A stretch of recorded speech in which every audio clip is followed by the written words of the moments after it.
നമസ്കാരം, ഞാൻ ഷീബ. എല്ലാവർക്കും സുഖമല്ലേ? ഇന്ന് നമുക്ക് വാഴപ്പിണ്ടി കൊണ്ടുള്ള ഒരു അച്ചാർ ഉണ്ടാക്കാം. 2 പീസ് വാഴപ്പിണ്ടി കിട്ടിയിട്ടുണ്ട്. അപ്പൊ അത് വെച്ചിട്ട് 2 രീതിയിൽ അച്ചാർ ഉണ്ടാക്കുന്നുണ്ട്. വളരെ എളുപ്പമുള്ള അച്ചാറാണ്. സാധാരണ നമ്മള് തോരൻ ഉണ്ടാക്കാറുണ്ട് വാഴപ്പിണ്ടി ഉപയോഗിച്ചിട്ട്, അതുപോലെ പുളിങ്കറി ഉണ്ടാക്കാറുണ്ട്. ഈ അച്ചാറിന് അത്ര കോമൺ ആയി ചെയ്യുന്നതല്ലല്ലോ. അത് ചെയ്ത് നോക്കിയാൽ വളരെ എളുപ്പമാണ്, നല്ല സ്വാദുള്ള അച്ചാറാണ്. അപ്പൊ നമുക്ക് ആദ്യം ഇത് മുറിച്ചെടുക്കാം. ആദ്യത്തെ അച്ചാറ് ആദ്യം ഉണ്ടാക്കാം, അത് കഴിഞ്ഞിട്ടേ അടുത്തതിന് പോകുന്നുള്ളൂ. അപ്പൊ ശ്രദ്ധിക്കേണ്ട കാര്യം, ഇതിന്റെ നാരാണ്.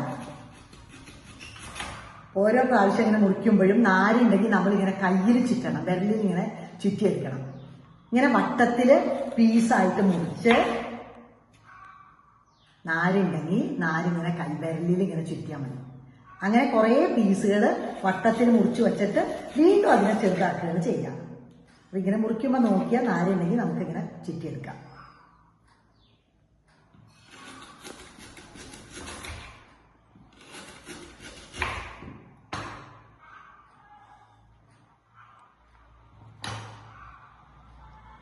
അത്ര നാര് കാണാനില്ല. ഇങ്ങനെ ആക്കിയിട്ട് ഇനി അതിനെ ചെറുതായിട്ട് നമുക്ക് മുറിച്ചെടുക്കാം. ചെറിയ ചെറിയ പീസായിട്ട് മുറിക്കാം.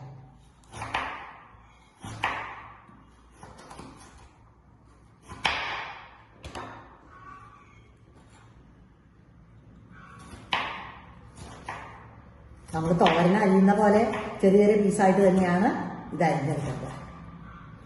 അടുത്ത അച്ചാറിന് ഇങ്ങനെയല്ല കേട്ടോ, അത് ആ വട്ടത്തിൽ മുറിച്ച് അത് അങ്ങനെയാണ് ഉപയോഗിക്കുന്നത്.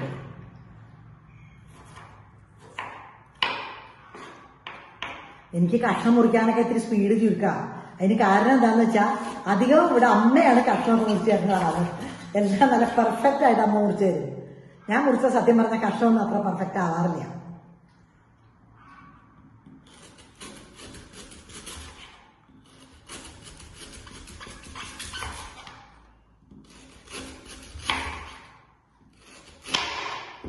ഇതെല്ലാം മുറിച്ച് കഴിഞ്ഞിട്ട് ഒന്നും കൂടെ ഇങ്ങനെ ഇതുപോലത്തെ കത്തി, ഇത് കണ്ടോ, ഇങ്ങനെ അരി ഇങ്ങനെയുള്ള കത്തിയോ അല്ലെങ്കിൽ മുള്ളുണ്ടല്ലോ, മുള്ളോ പപ്പടക്കോലോ ഒക്കെ ആയിട്ട് ഒന്നും ഇങ്ങനെ ചുറ്റിച്ചെടുത്ത് കഴിഞ്ഞാൽ വീണ്ടും ബാക്കിയുള്ള നാരുകളൊക്കെ അതിലിങ്ങനെ ചുറ്റി വന്നോളും. അപ്പൊ അങ്ങനെ നമുക്ക് മുഴുവനും മുറിച്ചെടുക്കാം.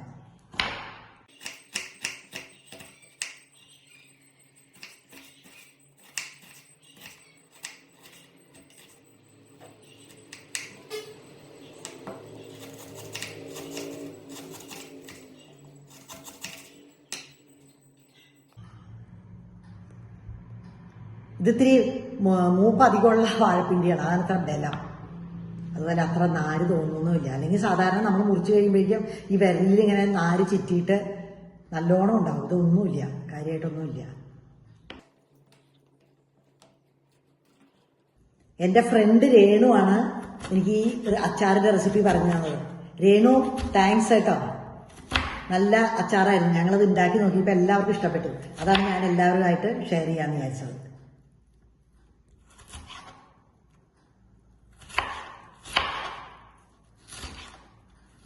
എപ്പോഴും നമ്മൾ ശരിക്കും അധികം മൂക്കാത്ത വാഴപ്പിണ്ടിയാണ് നല്ലത് പൊതുവെ ഇങ്ങനെയൊക്കെ ചെയ്യാനായിട്ട്.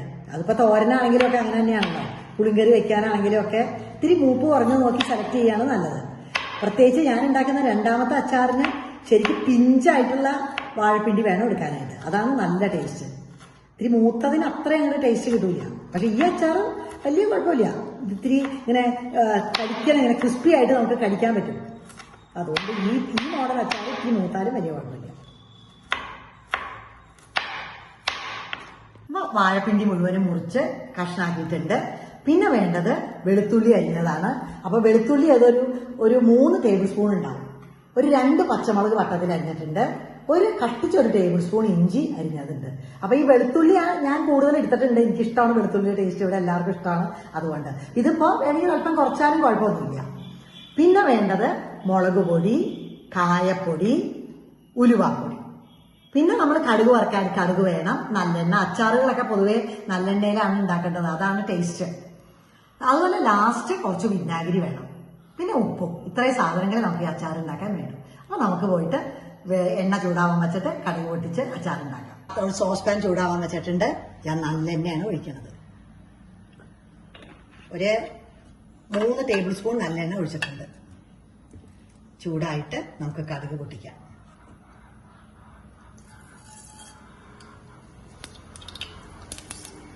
ആദ്യം കടുക്,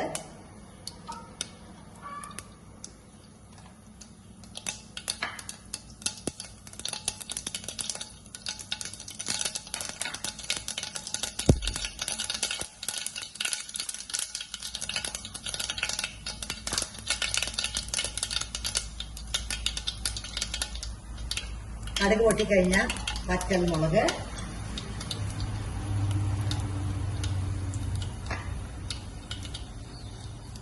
ഇനി ഇതാ വെളുത്തുള്ളി, പച്ചമുളക്, ഇഞ്ചി. അതൊരു ഇതൊന്നും നോക്കട്ടെ, അപ്പോഴേ ആ ടേസ്റ്റ് വരും കഴിക്കും അച്ചാറിന്.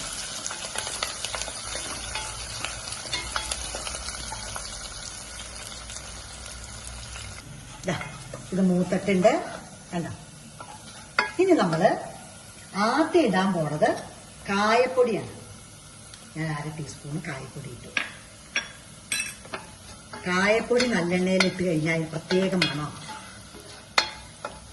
ഇനി മുളക് പൊടി, നമുക്ക് എരിവ് എത്ര വേണോ അതിനനുസരിച്ചിട്ട് എരിവ് ചേർക്കാം. നല്ല എരിവ് വേണമെന്നുണ്ടെങ്കിൽ നല്ലോണം മുളക് പൊടി ഇടാം. ഞാൻ 4 ടീസ്പൂണാണ് ഇട്ടിരിക്കുന്നത്. അതുപോലെ ഒരു കുറച്ച് ഉലുവപ്പൊടി എപ്പോഴും വളരെ കുറവേ ഇടാവൂ. കാരണം ഒരു പ്രത്യേക കയ്പും ഒരു കൊഴുപ്പും ഒക്കെ വരും, ഒരു സുഖമില്ലാത്ത കൊഴുപ്പ്.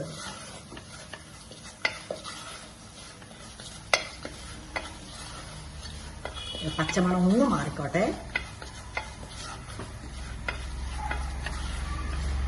ഇനി നമ്മൾ മുറിച്ച് വെച്ച വാഴപ്പിണ്ടി ഇടാണ്. ഒരു 2 മിനിറ്റ് സമയേ അടുപ്പത്ത് കിടക്കാവൂ. 2 മിനിറ്റ്. അത് കഴിഞ്ഞാൽ അത് ഓഫാക്കണം. ജസ്റ്റ് ഒന്ന് അടച്ചു വെക്കാം.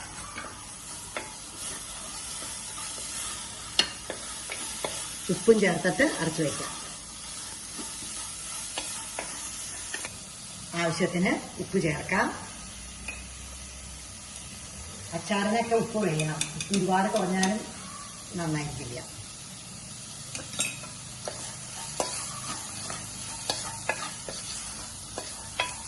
ഇനി ഒരു 2 മിനിറ്റ് സമയം അടച്ചു വയ്ക്കാം. കറക്റ്റ് 2 മിനിറ്റായി. ഞാൻ ദാ ഓഫാക്കാൻ പോവാണ്. ഓഫാക്കി.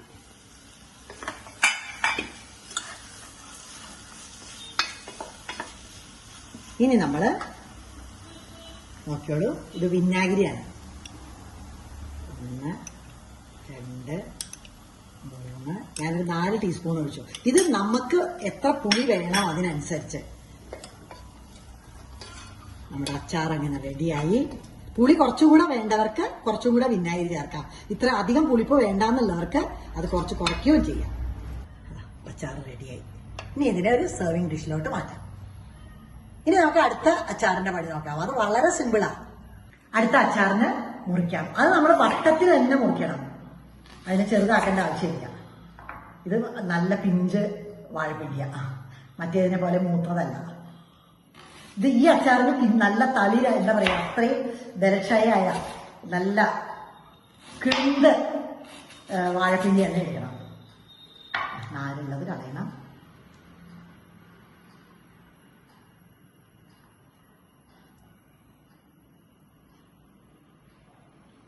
നമ്മൾ വട്ടത്തിൽ മുറിക്കുന്നേ ഉള്ളൂ, അല്ലാതെ പീസാക്കുന്നില്ല കേട്ടോ.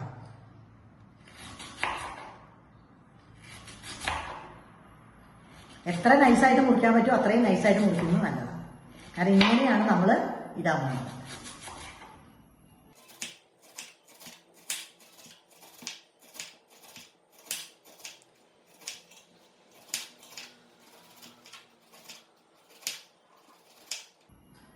ഇതിൻ്റെ നാരൊക്കെ ഒന്ന് എടുക്കാം.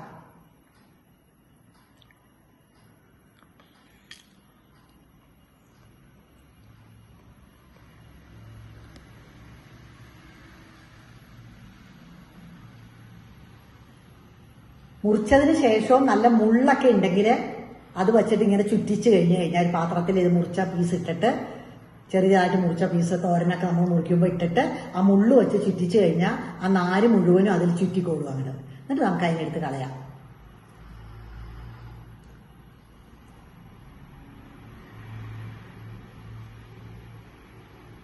അപ്പോൾ നമ്മുടെ വാഴപ്പിണ്ടി വട്ടത്തിൽ അരിഞ്ഞത് വെച്ചിട്ടുണ്ട്.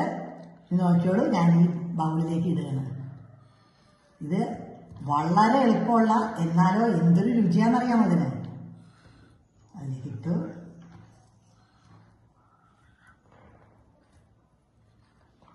കുറച്ച് കാന്താരി മുളക് കീറിയത്, അത് നമുക്ക് എരിവ് ആവശ്യത്തിന് എത്ര വേണോ അത്ര അനുസരിച്ച്. കാന്താരി മുളകാണ് സൂപ്പർ. കാന്താരി മുളക് ഇല്ലെങ്കിൽ സാധാരണ പച്ചമുളക് വട്ടത്തിലോ നീളത്തിലോ കീറിയിട്ടാൽ മതി. ആവശ്യത്തിനുള്ള ഉപ്പ് എത്ര വേണോ അതിനനുസരിച്ച്, നമുക്ക് എത്ര വേണോ അതിനനുസരിച്ച് ഇടും. ഉപ്പിട്ടു. ഇനി നോക്കിയുള്ളൂ, ഈ വിനാഗിരിയാണ് ഞാൻ വയ്ക്കാൻ പോകുന്നത്. അതൊന്ന് കിടക്കുന്ന വരെ ഒഴിക്കണം. സൂപ്പർ ടേസ്റ്റുള്ള ഒരു അച്ചാറാണ്. എന്നാലോ ഉണ്ടാക്കാൻ എത്ര എളുപ്പമാണെന്ന് വേണ്ട. പക്ഷെ ഇതിൽ ശ്രദ്ധിക്കേണ്ടത് നല്ല ഇളം വാഴപ്പിണ്ടി ആയിരിക്കണം, ഒട്ടും മൂക്കാത്ത വാഴപ്പിണ്ടി ആയിരിക്കണം. ഇത് കുറച്ച് നേരം ഇരുന്നൊന്ന് സെറ്റായ പിന്നെ രാവിലെ ഇട്ട് കഴിഞ്ഞാൽ വൈകുന്നേരം ആവുമ്പോൾ അത് ഉപയോഗിക്കാൻ തുടങ്ങും. ആ പുളി ഉപ്പൊക്കെ പിടിച്ച് നല്ല സൂപ്പർ ടേസ്റ്റ് ആയിരിക്കും ഇത് തിന്നാനായിട്ട്. നമ്മുടെ രണ്ടാമത്തെ അച്ചാറ് റെഡി. അപ്പോൾ നമ്മുടെ വാഴപ്പിണ്ടി ഉപയോഗിച്ചിട്ടുള്ള 2 തരത്തിലുള്ള അച്ചാറ് റെഡി ആയിട്ടുണ്ട്. എത്ര എളുപ്പമല്ലേ ഉണ്ടാക്കാൻ, ഒരു ബുദ്ധിമുട്ടും ഇല്ലല്ലോ. ഒന്ന് ഉപ്പൊക്കെ നോക്കട്ടെ കേട്ടോ. ഉപ്പും പുളിയൊക്കെ പിടിച്ചു വരണേ ഉള്ളൂ. ഇതിപ്പോൾ ഉണ്ടാക്കിയാലേ ഉള്ളൂ. ഇത്തിരി ഇരുന്ന് വൈകുന്നേരമൊക്കെ ആകുമ്പോൾ യൂസ് ചെയ്യാം. നാളേക്കായാൽ കുറച്ചുകൂടെ നന്നായിരിക്കും. അതേപോലെ ഇതും ആ വിനാഗിരിയുടെ പുളിപ്പൊക്കെ ഒന്ന് പിടിക്കണ്ടേ. ഇത് വെറുതെ എടുത്ത് തിന്നാൻ നല്ല ടേസ്റ്റാണ്. ഞാൻ ചെറിയ പീസ് എടുത്ത് തിന്നട്ടെ, നോക്കട്ടെ എങ്ങനെയുണ്ടെന്ന്.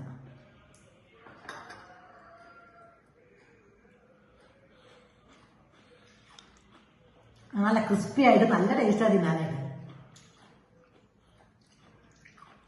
പാകത്തിന് എരിവും ഉപ്പും ഒക്കെ കൂടെ ചേർന്ന് പുളിപ്പും ഒക്കെ കൂടെ ചേർന്ന് നല്ല സൂപ്പർ ടേസ്റ്റാണ്.